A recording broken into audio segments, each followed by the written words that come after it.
Hello, everybody. Thank you so much for watching Empowering Pastors Leadership Training. And today, if you're getting on, we want to remind you that you can go to live chat. Live chat's very important because then you can share what your thoughts are, your opinions. And the last week and this week are very communicative. So we're bouncing ideas back and forth. And so we want to make sure that you participate with that. So if you will join the live chat, you'll find that you can communicate back and forth with us right here live. So we've been in the book called The Orange Revolution. How many of you have been enjoying The Orange Revolution? Has anybody purchased it? Didn't think so. You don't like it that much. So if you haven't purchased The Orange Revolution, we want to encourage you to. Sorry, I'm just going to keep moving around until I get this situated to where it's better looking. The Orange Revolution is very important because it really teaches us some basic principles and concepts of how people are thinking today and how teams are worked today. And that's what we want to talk about. We want to talk about the 4 principles that are bringing us to this portion. Now, I want to remind you that every leader should be able to, with a light touch, steer the organization. Now, if that's happened, the only way that that's going to occur, the people are working as a team. The study of the Orange Revolution is they found and studied the apex teams in the United States.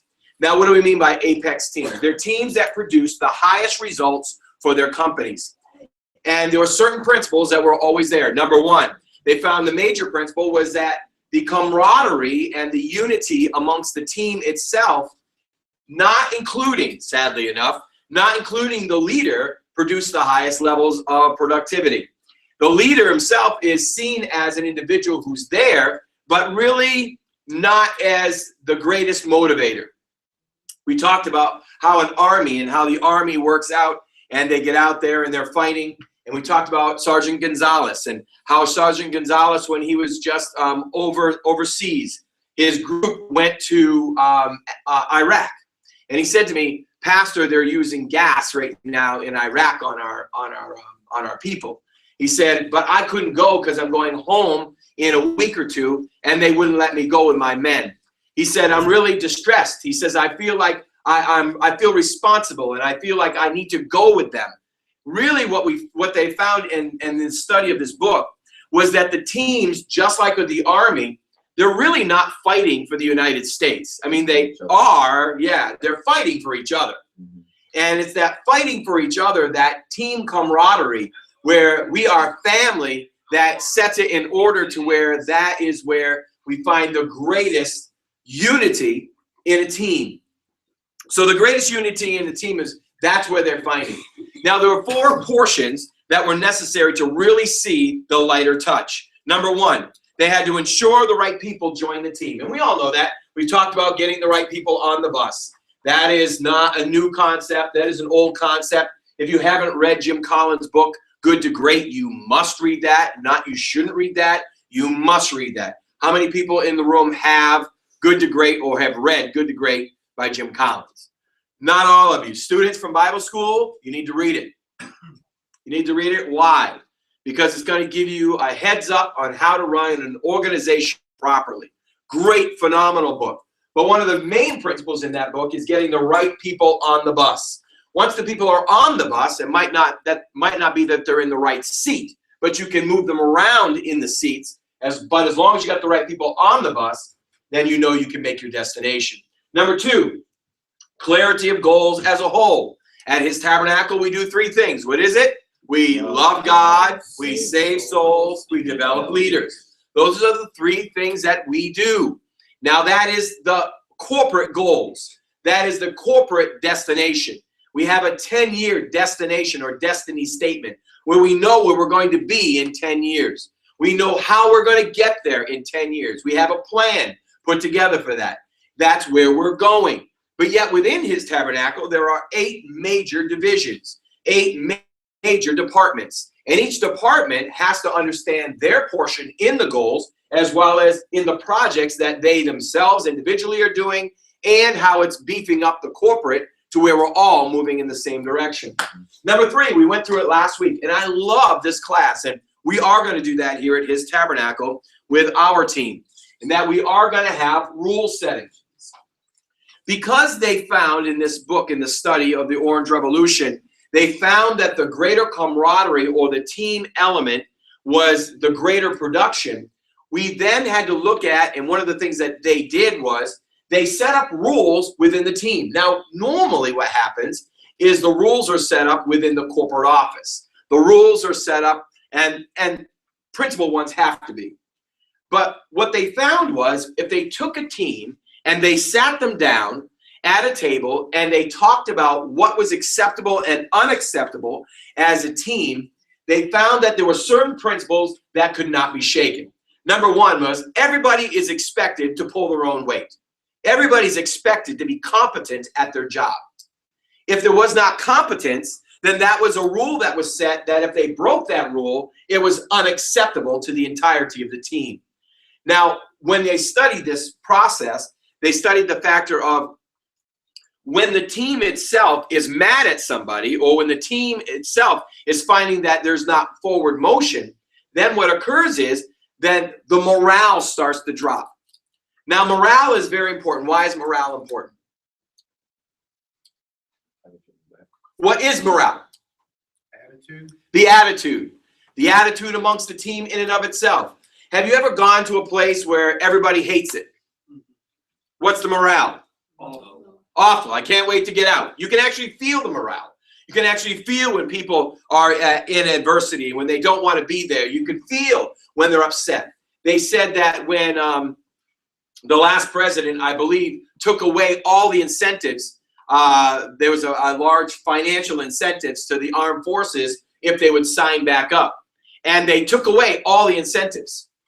And it literally dropped the morale in the armed forces to where many of officers that were very skilled refused to sign back up because the morale started to drop and because they were seeing that the attitude was not for them but against them. So morale is very important, and morale is generated within the team. So if the team has a low morale or the team is not working with each other with cohesiveness, then what you're going to have is you're going to have infighting. You're going to have the old Trojan horse thing happening. You're going to have people fighting and coming against each other and not cheering each other on. So setting up these rules are very important so that everybody knows there is nothing hidden. And that is, when you look at it, the wow, if you look up here, the cause, that is the cause, the three things. Number two, the wow, what is it that you do? What is it that is going to draw the attention? Number three, no surprises. When there are surprises, especially when the white elephant's sitting in the room and no one's willing to address it, then you're going to find the morale starts to drop.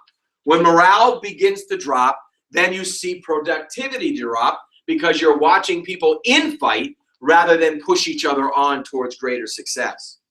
So I love the fact last week we went over what ones would you have. Number one, people said one of the rules they would have set is communication. That is meetings, time deliverables, expectations, positive attitude. If they didn't have a positive attitude, they would send them home or give them a talk. Availability, training and coaching, following through, trust, accountability, team building, relationships.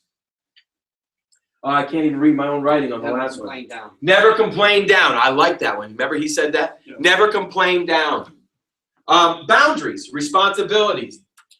We found do not bring a complaint without the process of a solution or possibility of a solution. Stay proactive. Move the cause. The A game is required. That is, you're not allowed just to come in and sit back in your chair and do nothing for the whole day. You know, honestly, and you know, over the years, the longer you've been an employer, and at His Tabernacle, one of the things that we are is we are a church, we are a ministry, but we're also employers. And one of the things you find as an employer is not everybody is a good employee. It doesn't matter if they love Jesus or don't love Jesus. And that is the process when you're bringing people in. You usually hire them according to the resume, and you fire them according to their attitude. And so here we are, still even as a church, as an employer, we've actually had staff members that go to their office and literally take the entire day, do nothing of their job, And what they do is they've sat back and they actually got speaking engagements for themselves. They've turned around. No, the people that we have are no longer here. Speaking engagements for themselves. They did their own agendas. They did their own life in their own office. The problem is they didn't propel their mission. We had one situation where a ministry went from 100 to 30. Never recovered. So this is all about how employees work, and we need to recognize that if rules are set, the A game is required. And when somebody on your team isn't producing the A game, what's it do? It drops morale. People look and they start now complaining. Rather than focusing, they're complaining. Rather than dealing with the issue, now they're being distracted. There's a necessity to stay the A game on time. How often are people not on time? We then went through what happens after the rule setting, what type of discipline has to happen. Because if you have rules and there's no discipline, what good is it? Well, no one likes discipline. So we had to make a decision, and we talked about it last week. Do you do discipline from within the team itself, or is that the responsibility of the authority? And we know it has to be the responsibility of the authority. But there has to be some type of retribution for breaking the rules. And everybody thinks that they're the special person, that they shouldn't get discipline. But the fact is we all need discipline. And when someone breaks the rules, what are the process of discipline? Well, we talked about, Pastor Obi brought it up last week, the normal corporate discipline process is, number one, documentation. You bring the person in, you explain to them what expectations that they have missed, how they need to bring things into order. The next one is they do it again. You bring them in for a reprimand, and there's either a financial retribution or they're off for a certain period of time with no pay. And then the third time is termination. So whatever you guys do decide with your own teams, there must be some level of retribution. Have you ever seen a parent that said they were going to discipline and didn't? Yes. I know you have. You've seen them in the malls. You've seen them at the supermarket. 2 weeks ago, I was at, what's that new? Jubilee. I was at Jubilee. I'm in Jubilee, and all of a sudden, I hear this kid screaming. No, I'm not talking like a 1-year-old. I'm talking like a 3 or 4-year-old kid sitting and screaming, I want that! I want that! And the mother said, shh, shh, shh, shh. I want that! Kicking, literally took stuff, threw it on the floor. I want it. We're going to leave. If you don't stop, we're going to leave. 3 aisles over, they're still going. I said, I want that, mommy. I deserve that. And I kind of walked by and said, I'd beat that child. Because honestly, there's nothing that bothers me more. Well, that's America. Oh, no. Last time I was in Mexico, it was the same thing. We were in Mexico. We were in the city of Merida. We were with Sister Evelyn, and we're walking by, and here's a 7-year-old kid literally jumping up and down. I want it. There's a problem, and it's called discipline. Discipline is important. The Bible says if you're not disciplined, then you're no more than a bastard, which means you have no father, which means, yeah, it's the only time you can use it in the Bible. You know, there comes a place in our spiritual walk where we have to be willing to be disciplined. The Bible says discipline a wise man, he'll be wiser. Discipline a fool, and he'll hate you. So when rules are broken, there has to be discipline. What happens when the discipline comes to you? If you're late, let's just say you're late 3 days in a row. Man, the pastor's taking me in the office and he's giving me documentation. He's going in my folder. Listen, what we get away with many times in our world is nice, but wouldn't be gotten away with in another world. If you're not bringing your A game, what should be the response? This has to be determined. Now, I was sharing last week that I do this process with stepchildren and parents, where you bring the stepchild in, you sit them down at the table, it's called the disciplinary chart, and you say, okay, we're going to sit down today, have a family meeting. And if you don't do this, let's say you don't do the dishes, you don't do your chores, what's the first level of discipline that will come in your life? And every child says, just tell me don't do it again. Every child says it. And then you say, no, really, what level of discipline? And you know what? You can have the children actually put forth their disciplinary process. And at the end, you have them sign it. And then you put it right on the refrigerator. And every single time that they, let's say, don't do their homework, or they don't do their process, or they don't bring their A game, or they go over the boundaries, or they come in with a bad attitude, and all of a sudden they know the discipline, and then they try to get mad at you. Well, you know, that's just not nice. That's not fair. You shouldn't discipline. No, listen. And it's what I've always told my kids. I didn't do this. You did this. I didn't. I wasn't late. You were late. You know the consequences of being late. So because you're late, the consequences, I didn't bring them on me. You brought them on you. And I find that that is one of the greater ways of process of discipline. The challenge is being consistent in discipline. That's the challenge. And not vacillating, like we talked about last week. What happens when somebody you really see potential in, someone you really care about, someone you really are cheering on, won't respond? If you don't step up and discipline them, or if you change the discipline just for them, you've now messed up the whole chart. You've got to stay consistent. So the next one is called appreciation. So these are the 4 steps of the process of creating a team that is going to do the greater level of production. And I want to talk about appreciation today, because appreciation has so many different levels. You know what's amazing in church? When you tell everybody to turn around and tell somebody that you love them or smile at them, most people aren't smiled at, and most people aren't told they're cared about or loved. It's strange. But you'll find many adults, and we found that here, many adults have gone a decade without anybody telling them they love them. I remember my kids, I always told them, I love you, I love you, I love you. And they would look at me and say, look it, we've heard it enough. Can you stop, please? Stop. But I never stopped. Why? Because I wanted that to resound in their heads. I wanted them to know that they were loved.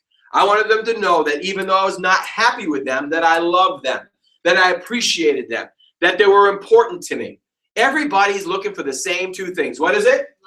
Love and acceptance. These are not new, these are old. Everybody is looking for the same 2 things. When you're in a team, if a person doesn't feel those 2 things, then they actually feel as the dislocated from the group. Have you ever found somebody that is dislocated from the group? You know, they can be at all the meetings. They can do their job well, but they're not talking to anybody. They don't socialize with anybody. They're not interested in anything to do with you personally. Well, that's nice, but the problem is they're actually declaring to you that they feel no acceptance within the group, because if there's no acceptance, then they're not dropping their guard. And most people that have been wounded won't drop their guard anyways. That is something that has to be earned. The problem is that many times, even in the earning process, they won't allow themselves to go through that barrier. You know the cycle of love. Every time you love, you become vulnerable. Every time you become vulnerable, it's inevitable. You will be hurt. And every time you get hurt, you have to forgive, or you cannot love again. It's called the cycle of love. And that is not just in the kingdom, that is in the world as well. And so when you get a team member that does not feel love and acceptance, and let's be real, everybody's looking for acceptance. I think I was last year, I went through a teaching called Tribes. How many remember the teaching on tribes? I had just come back from Daytona Bike Week, and and I actually saw tribes like I had never seen them before. It is amazing when you recognize how many tribes there actually are.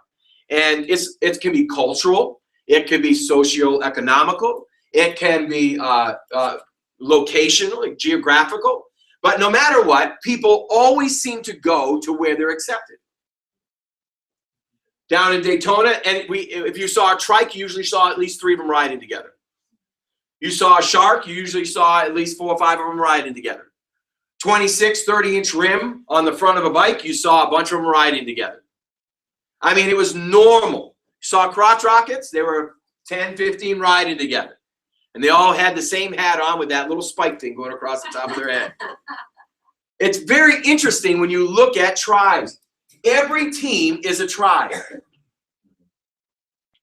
If every team member on the tribe is not participating and feeling the love and acceptance within the tribe, then the entire team will not have the full production, but will slowly grow down. Now, this doesn't mean that everyone's got to be best friends, but everyone must know that they're appreciated and celebrated.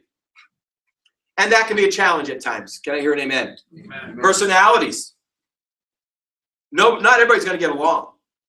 The Bible says we got to love everybody, but let's be real. We don't like everybody. You don't hang around everybody. You hang around people that fit in your tribe. I love it. Somebody said to me, Pastor, we're trying to get rid of the cliques in our church. You can't. You can't get rid of the cliques.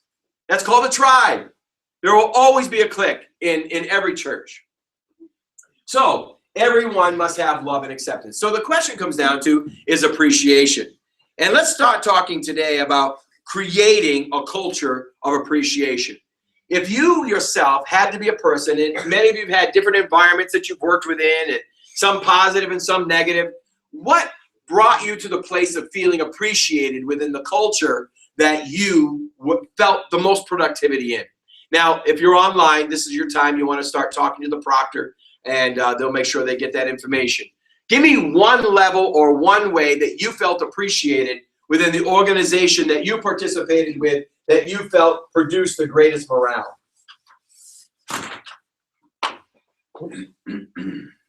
Yeah, somebody say it out loud. Words of affirmation. Affirmation. Respect. Now, I want to do this before we go too fast.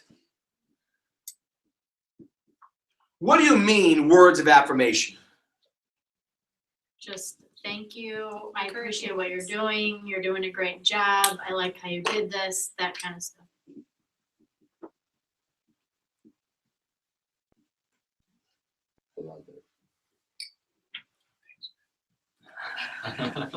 Can you put sincere in front of that? Yeah, sincere. Now, one thing I find that when I'm doing, let's talk about marriage counseling. When I'm doing marriage counseling and you're finding that the husband and wife aren't getting along really well, and you're trying to teach the husband to appreciate his wife, I always tell the husband, make sure you hug your wife at least 3 times a day, give her 2 kisses, and tell her you love her at least once. And I say, I want you to write that down. It's a prescription. It's your prescription for your marriage. What's really funny is usually the wife gets very angry at the husband. Why? Well, because he's come up and gave her a hug and said, I love you. And she says, you're only doing it because the pastor said you had to. That's the word sincere. They're Bible school students. Hold on, I want to talk about this. You need to know that not everybody has been trained to be appreciative. Yep. Right. Not everybody grew up, and listen, how we usually experience that is in our own homes. How you've been brought up, and we call it a gut theology. How you've been brought up, your gut theology is usually how you appreciate people. Now, I know people that I know fathers that have never told their children they love them. That's true. They don't. They've never told them. Wow. It's getting bloody in here. I'm sorry, I have nothing to do with this. He's your son. He's not my son. No. He's his mother's son. He's his mother. So bad.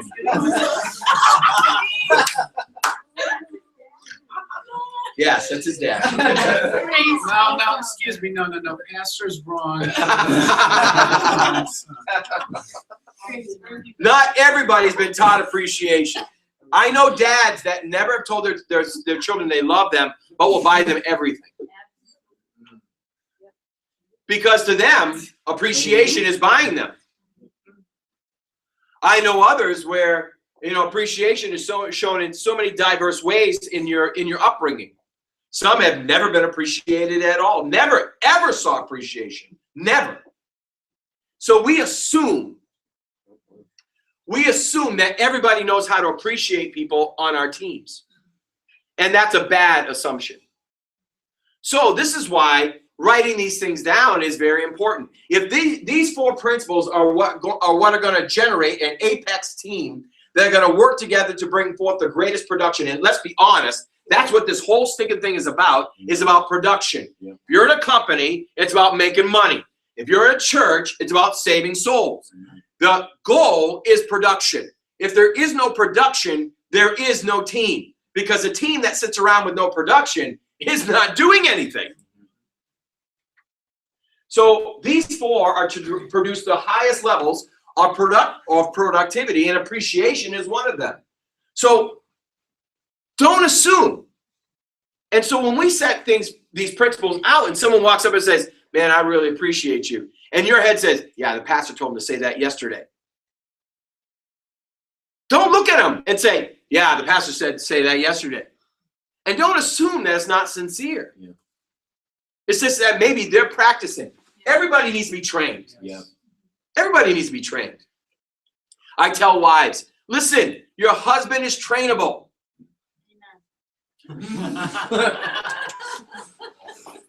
Your husband is trainable. No, it's not true. No, you're in error today. I don't know what's happening today. I need to pray for you. Pray. The husband is trainable. I didn't say wives were not, but I said husbands are trainable. It's true. We can be trained. But we cannot say that we don't need to be trained in this room. Everybody's from a different area. If you've ever sat with Brother Henry, Brother Fuchsman, honestly, you hear his family story, his life testimony. It is powerful. It is powerful life story. Because when you realize where he's come from, most people in this room would never have come from that type of background. And he adopted 2 boys. No. So it's important to know that, Pastor Obi, his family's from Nigeria, and he grew up in New Jersey. They both begin with Jersey. When you look at his family dynamics compared to Brother Fuchsman's family dynamics, they are completely different worlds. Now listen, they're from the same part of the world, at least the hemisphere. Brother Henry's from the Ukraine, Poland, from Poland, and Pastor Obi is from Nigeria. Listen, totally different families. And it's that way even here. So don't assume that you don't need training. Don't assume that you don't need to be taught how to appreciate people. Because you do. Because maybe what your style of appreciation is a different language to somebody else. I just finished teaching in Rock Solid Faith. And pastors, if you're online and you have not yet purchased Rock Solid Faith 1, Rock Solid Faith 2, you can get them on, it's called Truth, A Rock Solid Faith by Dr. Michael Spencer. You can get it on Amazon.com on the Kindle, or you can buy them right online. We'll send the hard copies to you. But you need to teach your church that. Why? Because we're just getting done now teaching motivation. We just finished teaching motivational gifts, where everybody has a different motivational gift, saved or unsaved. And the point is that every motivational gift is a different way of communicating. A person with the motivational gift as perceiver is black or white. There is no gray matter. This is just the way it is. If you don't like it, that's tough. Where the person with the gift of mercy is they love feeling people's feelings. It's an emotional connection in their life. And that's why if you walk up to a perceiver and you say, I just want you to know I'm feeling really sad today. They would say, well, get over it. And if you walk up to a person with mercy and say, hey, listen, you just got to get over yourself. You've just crushed them. It's different language. And when we're dealing with appreciation, You cannot assume that everybody's going to speak the same language. So what I want you to do for your homework for next week is I want you to memorize the motivational gifts. They're found in Romans chapter 12. I want you to memorize, and if you don't have rock solid faith, what you can do is you can jump online, histabernacle.com, go to live, watch live, and you can go to the archives. Go to Rock Solid Faith. I believe it's 3 weeks ago we started the teaching. 3 weeks ago on Rock Solid Faith on motivational gifts. I break down every single one of them so there's complete understanding of how people think and act and react. When you know them as a leader, it means your ability to communicate is higher. When you don't know how somebody is communicated to, then you can talk French to them. This morning, we were online with Campeche, and it's very exciting because we're planning with Brother Tiff Shuttlesworth. We're going down in late October next year, and we're going to we're going to rent out the 7,000-seater stadium, and we're going to have just a soul-winning conference, just outdoor thing. It's going to be awesome.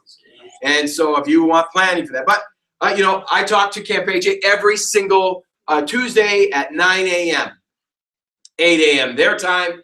He has an interpreter because Pastor Patricio and I can talk back and forth, and guess what?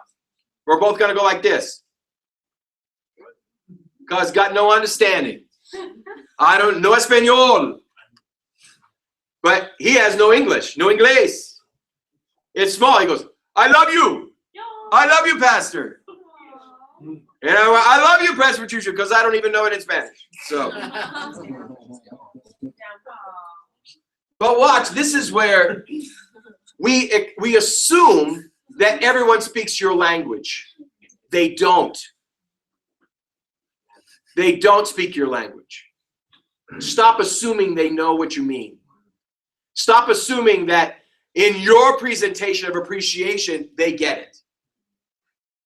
By knowing the motivational gifts, you can allow yourself to better communicate to them, to share with them your appreciation. So, words of affirmation. How many of you like words of affirmation? How many of you could care less? You don't need them. And there are people. You don't care whether someone says them to you or not. It doesn't matter. One lick of difference. But for those who need words of affirmation and they don't get words of affirmation, what happens to them? It's getting bloody in here again. Now, the next one that someone said was respect. Boy, is that a paintbrush and a half. You know what I mean? What do you mean by respect? What does that mean to you? So if you're showing appreciation is respect, what does that look like? Online. What does it look like if someone shows respect within the team? Wow, you're really good on this one. Yeah. When that person or that individual talks, you pay attention. Pay attention. You really take into consideration. Okay. Acknowledging the Value. What?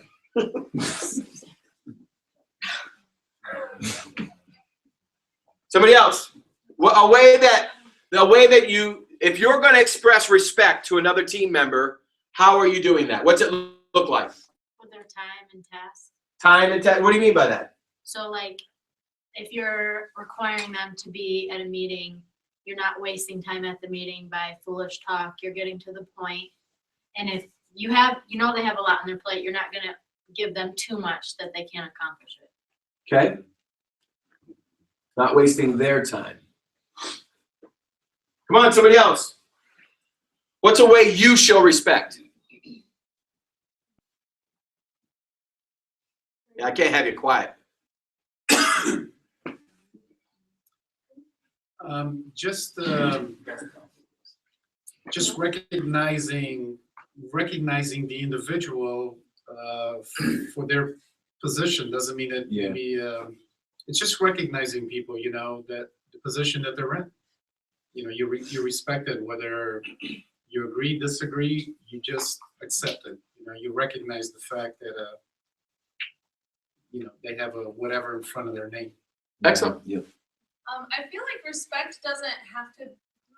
I feel like when you respect somebody, like if I were to respect somebody, maybe this You need is. to talk a little bit louder, honey. Okay. I feel like if you really want to truly show respect to somebody, whether they're your higher up or whether or not you are. I know you think like you're screaming, but you either have to come up here or you have to be louder. We want everybody online to hear.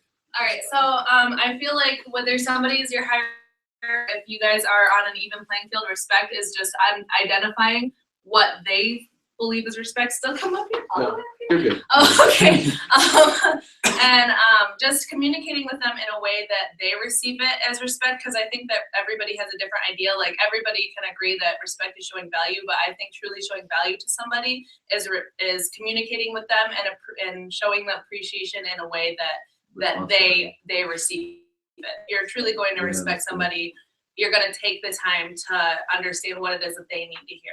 And So what the they- motivational gifts. Yeah, basically taking the time to understand that and communicating that way.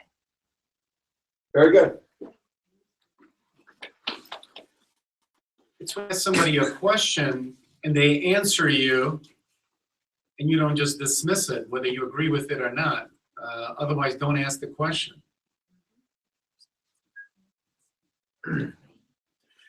You know, one of the things that we studied before was from, what's that? Your background was on the TV. It was. It was Sophia. Was. Oh, it's beautiful. I love Sophia. It's my baby girl. Remember we went through the 20 things that leaders fail with Marshall Goldsmith. And one of the major ones that deals with showing respect or not showing respect is everyone thinks that their opinion matters. Or you know somebody's not listening to you when? Before your sentence is over, they're already contemplating their answer to you. They're already getting ready to cut you off. When people cut you off, you know you're not being respected. What's another way? What's another way to show appreciation? Reward. Reward? What do you mean?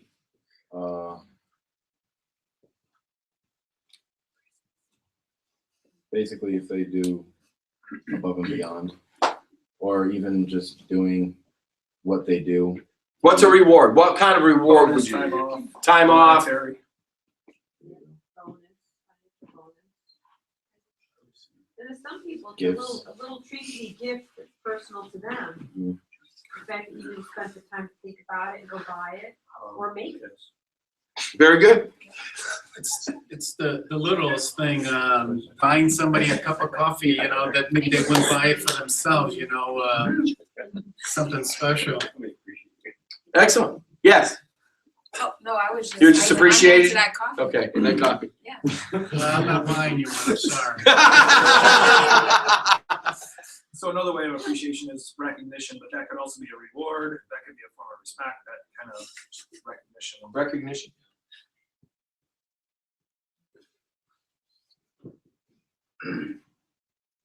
Promotion. Promotion.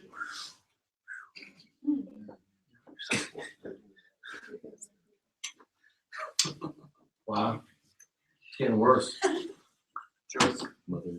Yes.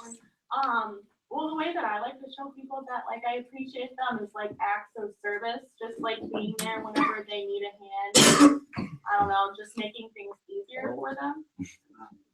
And I got a lot of leaves on my lawn. You can show me a lot of appreciation. The thing with Gracie, she'll show up. She's so sweet. Just don't get the coffee.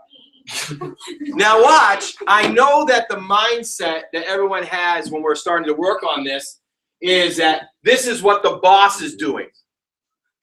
But when they studied the teams, it wasn't the boss that showed the appreciation, that stirred the apex teams. It was actually the teams showing appreciation to each other.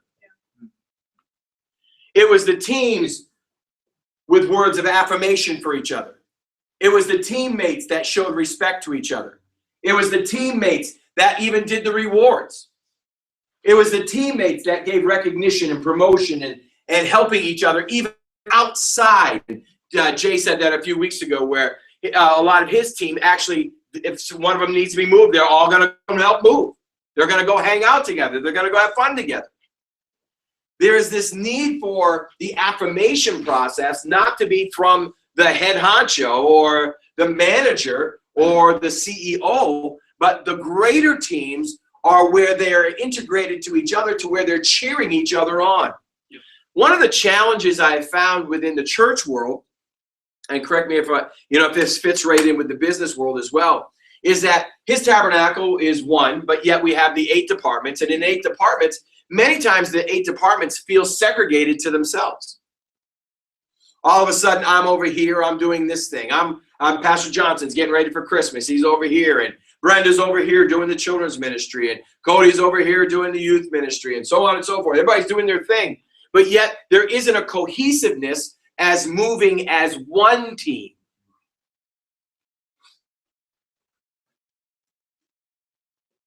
Very rarely will you hear affirmation from one team to the other.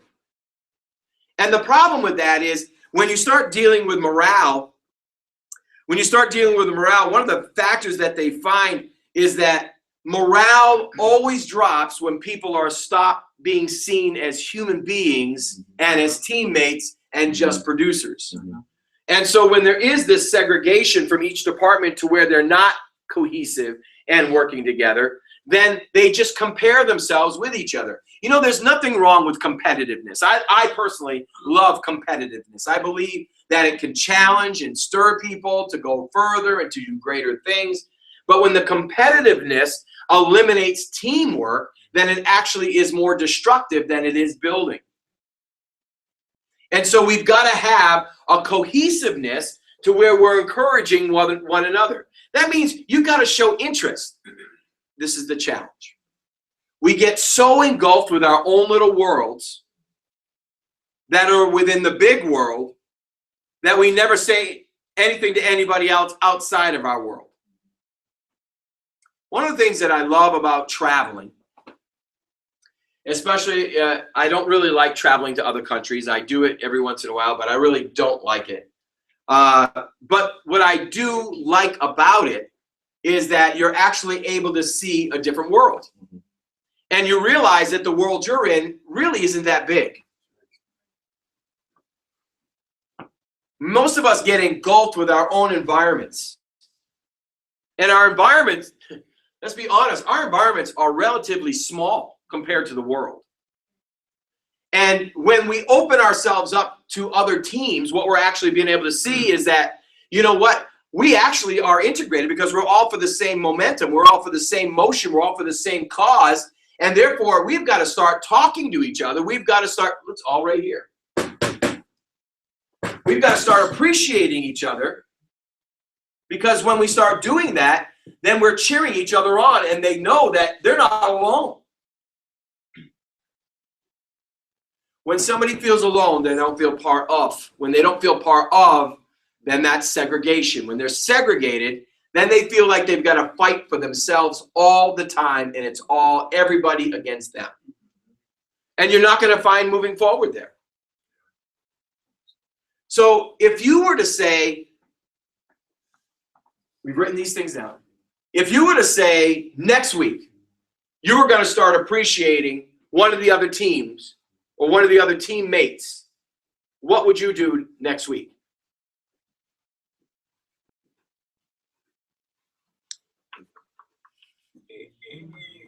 Words of affirmation. Words of affirmation. So you would go to some of the guys. If you had to look at yourself, and I think this is a great question, you have to look at you and your teams, individual teams, and then look at your team at Micheal is the easiest way I can explain it. The whole 8 teams, and each team has their own. If you had to look at yourself and you looked at your 8 teams, this last week, how many times did you affirm in a 1 week, Tuesday to Tuesday? How many times did you affirm anybody within your team?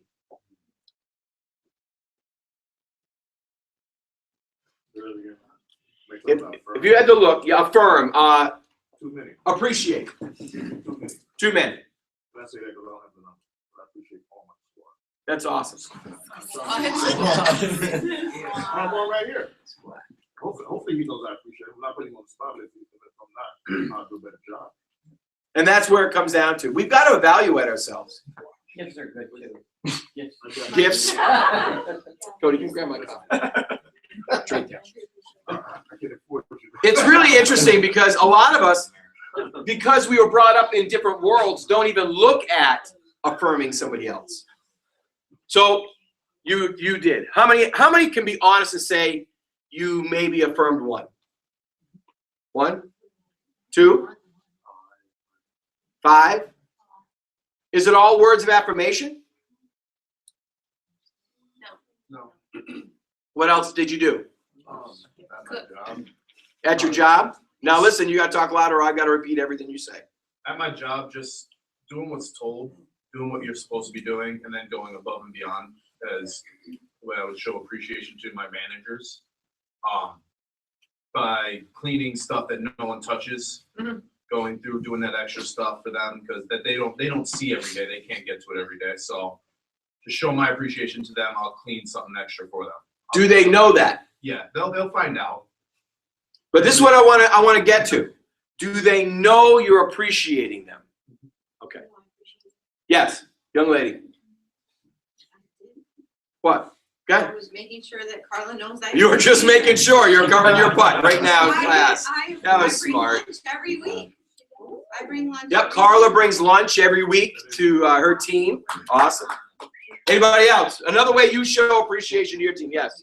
Well, it's not from my team, but working at Men's Warehouse, one of the main reasons why we have such good cohesiveness is because our manager is like one of the best managers in the region. He took the store from I think $20,000 deficit to making up to like 1.2 million in a year, which is pretty phenomenal.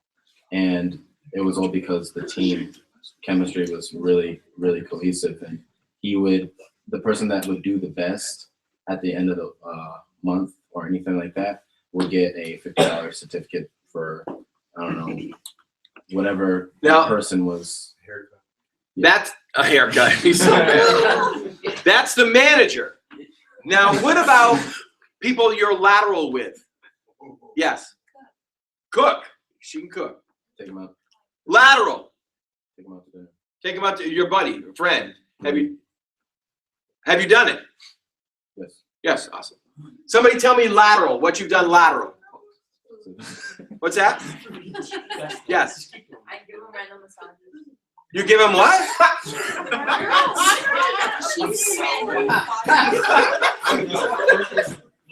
You give him massages? Hey? That's appreciation. That's good. Somebody else, yes. Acknowledging their successes. Have you done that? Yeah. Now, how did you do that? Give me an example. Okay, well, man, I don't even want to be nice to my brother. Just taking ideas. You gotta be a little bit louder, please. I noticed something that he did well, and I said, I like how he's doing that. Well, you teach me. It's also Not- forced. It's getting awful bloody in here. I like how you did it, and just acknowledge that it was a good idea and that it was beneficial, and steal the idea. Awesome. And steal the idea. Really, that's one of the greatest compliments you can give another team member is stealing their ideas. Mm-hmm. You know, that is. Someone once said to me, if someone, what is that? Well, never mind. Okay. Somebody else. I'm trying to look for a word and I couldn't find it in my head. I kept looking around. So in our company, this past summer, one of the guys was with us 5 years. Even though he's very appreciated, we had a luncheon for him, and we invited his mom and dad, his wife, and his son, and made a big thing and let him know. And we bought him a gift that he would not buy for himself. He's not a geek, but somewhat of a geek, and we bought him a drone. He loves drones. And his son has a used drone, so we got him a brand new drone. And then this week, we're having, Oh.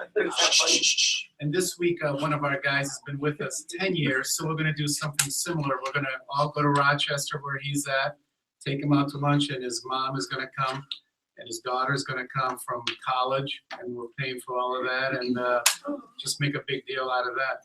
It's awesome. So, Lateral. Honestly, the teams that produce the highest, even though they had rule setting, even though there was discipline with the rule setting, they learned the culture of appreciation. They actually appreciated each other. They honored each other. They respected each other. They affirmed each other. They encouraged each other. And when they saw somebody floundering, they were willing to help each other. And that's, you can't get any higher level of appreciation than if somebody's struggling, that you're willing to get in there and help them. And so these 4 principles are seen in every Apex team. So in your personal teams, are all 4 evident? If they're not evident, then why aren't they evident? It's not that everyone has to have exactly, but if they're not, then why? Many people will have the first 2. They'll have the right people on the bus. They'll have the goal setting, but they won't have rules. Why wouldn't you have rules? Well, we have an employee handbook. Yeah, but that's the employee handbook that's coming from the manager. And let's be honest, everyone tries to dodge the manager's employee handbook. But what is it amongst the team, the rules that they personally have set, that they're going to hold themselves accountable for? Because that is your higher level of respect, is within the team itself. And so if you can get the teams working as one and disciplining each other. I used to drive school bus. I loved driving school bus, by the way. Everyone says, you drove school. I loved driving a school bus. And I loved it because I loved the dynamics of humanity. And I actually practice on these poor students. And I remember that, you know, how it always is. In every school bus, where do the older kids sit? In the back. I made it a point to move the older kids to the front. And not by telling them you have to be in the front. What I had was like 3 kids that were like the greatest swearers on the school bus with the kindergarten kids. They were all parroting their parents. They could cuss up a storm. And then there was some fighting going on and all this other stuff. And what I did was I grabbed the hold of the older teenagers and I said, hey, man, and I'd bring them something to start off with. I brought them candy bars or whatever. And then I'd say, hey, man, can you do me a favor? Can you help me supervise these younger kids? And all of a sudden, I created a team, and they disciplined the younger kids. They're the one. I didn't have to say a word. They're the ones who went back and slapped them upside the head. They're the ones who picked them up and put them in their seat. They're the ones who disciplined.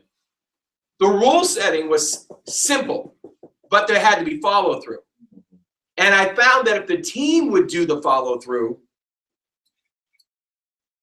at times the management has to do the follow-through, but if there'll be internal checks and balances, then the managers don't have to be as involved because their loyalty to each other will demand obedience to the rules set by each other. But we have to encourage each other. So your rule this week, I want you to think about one person that you've really never spent any time encouraging. And I want you to do something for them. Whether it's buy them a cup of coffee, whether it's take them to lunch, whether it's just say thank you, whether it's, hey man, you're doing a great job. You're going to shock them, number one. But number two, you need to train yourself to build your other teammates up. The reason my head stopped because immediately I saw a word picture of the physical body, and I always go for the feet. I don't know why, but I was looking at a foot and I was looking at a toe. Many of us never recognize our toes. You might clip your toenail only because it's starting to scratch on your stockings, but ultimately, you don't really sit down and stare at your toes. Boy, you're nice. You got great. You look good today. But without your toes, you're not walking. So the question is, what toes on the team have you yet to even encourage or strengthen or appreciate? And if you'll do that this week, I think that you're going to find that their response to you will be a higher level of loyalty and also appreciation, because everybody loves to be appreciated.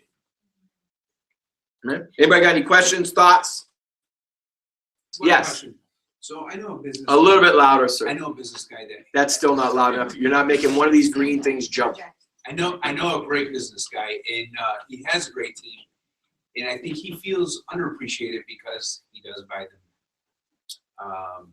He gives them bonuses, he gives them lunches, dinners, and I don't think he feels that reciprocation back by his team. What's the disconnect there? Is he a manager? Yeah. That's the disconnect. According to this study, the dealing was that they actually had a disconnect with the management. The apex teams fed off each other. The managers were there. It's not that they weren't important. They gave direction. They had to bring discipline. They had to do all those things. But the intimacy was not with the management. But he's not only the management, he's the business owner. Well, if he's the business owner, then the question has to be is how close is he to the people that he's with?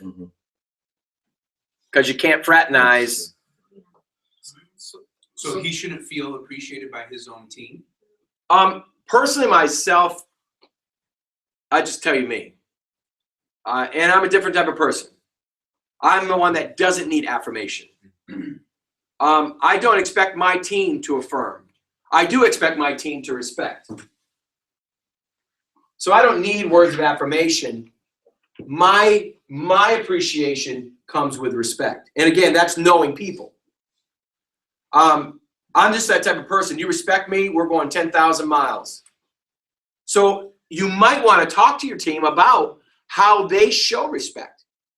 Honestly, one of the reasons that I do this and we video it is so that if you need to show your team this, you can show your team this. It's available to watch again. It's available for you to show your teams. It's available for you to train. And I think that that's very important. Or you can just turn around and take all the information. You've got the papers. Train your own team in this. Because we can't assume that they know how to show you appreciation. We can't assume that they know what they're doing. They might just be receiving and thinking that you're okay. Do you realize that most husbands, when their wife tells them they're leaving them, are shocked?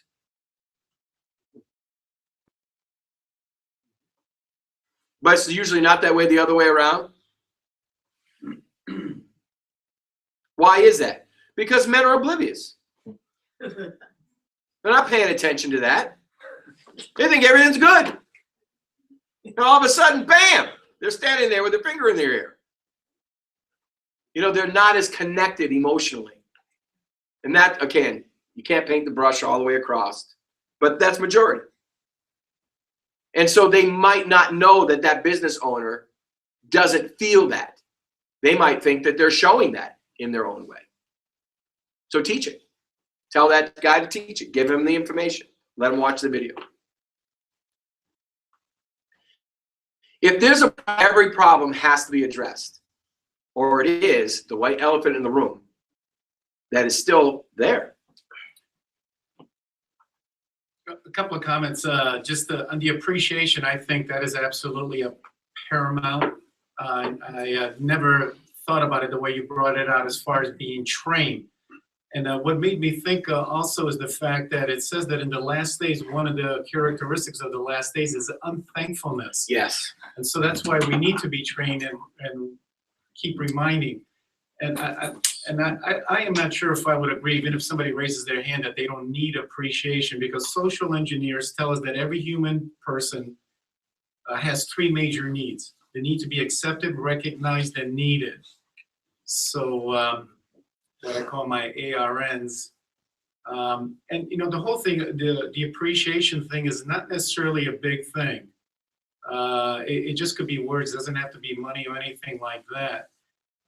For me as a businessman, I fell in love with Jay Parmenter one time, I sell him not just once, more than once, but he, as smart as he is, when I was selling him electricity one time, he looked at me, he goes, Henry, I really don't understand this stuff. Just tell me where to sign, basically. That, I mean, I would have walked on a mile of broken glass for whatever form, because he said, man, not only do I appreciate you, but I trust you, which is the highest honor that anybody could put on an individual. So little things like that with your people, or even mates or whoever, is paramount. Yes. And I still love Jay to this day, even though he has me love, but you know, I still appreciate it. But I think that appreciation thing is just absolutely key. And I thought of another thing years ago in a church that I was in. Somebody, this friend of ours, or this woman, left, and I'm guilty also. And later on, she hadn't been around for 3 or 4 months, so I finally connected. I said, "Hey, I haven't seen you for 3 or 4 months." She goes, "Wow, what a surprise! Somebody finally noticed." Yes. And so that's the whole thing. That, you know, the appreciation thing is recognizing. You know, so anyway. No, it's great. And I think that this is where we need to make a decision. The challenge with teaching, whether it's you're preaching from the pulpit on a Sunday morning or you're teaching in a class, one of the challenges is, are you going to do anything with the information? Yes. So it's not that it's not good information. It's not that it hasn't been proven. I'm not talking like just thoughts. They did a study on this. This is a study that they did, and these are what they found from the apex teams and the highest producers in the teams across America, in corporate America. This is what they found was the success of them. So it's not that the information is bad. The question is, what are you going to do with the information? How are you going to take it to the next place? What are you going to do to implement it? Remember, if you have no plan, you are not going to do anything with it. So if you leave this room and we have these 4 principles, what do you need to do to invoke them? What do you have to do to take it from concept to reality? What do you got to do to implement, even if it's one principle, even if it's trying to create the culture of appreciation within your team, and you taking 3 or 4 months and just focusing just on that? What are you going to do? I've already talked to my executive pastor, and this is going to happen. Because we have these 2. We have the right people on the bus. We have the clarity of where we're going. But there are no internal rule setting with the teams. And then this is going to be something we're going to work strong on. We got to get this one implemented, and then we're going to work hard on this one. So I'm not just saying that we're teaching things and that's nice, that's good, that's nice, yeah. Honestly, I'm learning. Every time I teach some book, every time I go through something, I strive to get that one principle. I strive to grab one thing that can change me out of every book. Every time that I do that, then I'm investing in myself. One of the things I write sometimes on the invitations for people to come, because all I got to do now with YouTube Live is literally click a button on Facebook, and they're literally live in the room. And we have folks that used to participate that don't participate any longer. And it's not that they're brilliant. It's not that they're dumb. But I would say, in a sense, and I love what Tommy Barnett said one time, I brought 20 pastors down, 20 people from our church, 20 leaders from our church to Phoenix, Arizona. And we went to his conference, the pastor's conference. It was in February. And he stood up and he said, how many of you have at least 10 staff members with you? And people, there wasn't a ton of us, but pastors raised their hand across the 7,500 seat sanctuary. And my hand went up. And he said, now turn to the pastor that has his hand up and say, you're brilliant. Well, I like that. I was the most holy Reverend Dr. Father Brilliant Spencer. And really what it was saying was, if you train, they'll grow. If they implement it, it changes everything. You're going to grow in this class anyways. But what would you do? What would happen if you actually implemented it? What would happen to you? What would happen to your team if you took one of these and implemented them? How would things change in 1 year? I would say this. You really have nothing to lose. And those guys that stop tuning in, unless they're getting training somewhere else, they're losing. Because you can't stop being trained. I'll end with this. John Maxwell's father came to visit one time. And when John Maxwell's dad came to visit, John Maxwell recognized that his dad brought his briefcase in. And he was in his mid-70s. He was been retired for years. And John Maxwell opened his father's briefcase, and there was a self-help book. And he said, Dad, I mean, what are you doing? Why are you reading that book? He says, son, the day you stop learning is the day you start dying. Yep. And you got to keep that in your heart. None of us have heard everything. And if you've heard it 10 times, you really probably still haven't implemented it yet. They tell me as a pastor I need to preach the same service 7 times before anybody actually starts to do anything with it. And sadly enough, you wish you could, but you can't. Because then people start complaining. Oh, I want to be deep, but they don't want to do the simple. You know, we've got to grow. We've got to learn. And if we can make a team cohesive, we can make a team work as one. If we can make a team, the Bible says it, the Tower of Babel, if I don't stop this, with one heart, with one mind, they can do anything. Your team can do anything and succeed. Questions, thoughts, perceptions, declarations, affirmations. Great job, Pat. Thank you, thank you, thank you. All right, thank you so much for being here. We appreciate it. Thank you all for being online. We appreciate it. Again, show this to somebody on your team. Work through this with them. They'll be blessed. Really?